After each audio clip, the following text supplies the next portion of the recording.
Pasta খাইতে কার কার ভালো লাগে, কিন্তু দুঃখের ব্যাপার আমার কিন্তু পাস্তা খাইতে অনেকটাই ভালো লাগে না। আর এই যে শরবা সৌদিয়ানি ডাল, আমার কিন্তু এটা খাইতে ভালো লাগে না, তবুও খাই, পেটের খেয়ে দেয়।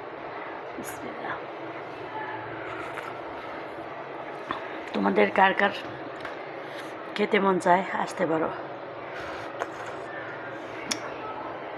আমাদের বাংলাদেশের হালিম আর এটা এক, আর এই যে এটা মিলাই খায়।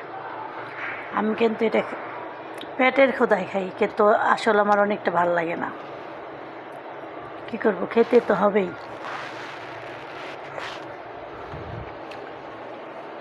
না খায় তো থাকুন যাব না, খাওয়ান লাগবো।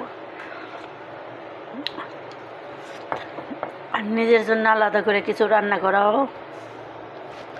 সম্ভব না, কারণ এখানে আমরা রাজনীতি করতে আসিনি, এখানে আসছি কাজ করতে, অবশ্যই খেতে হবে।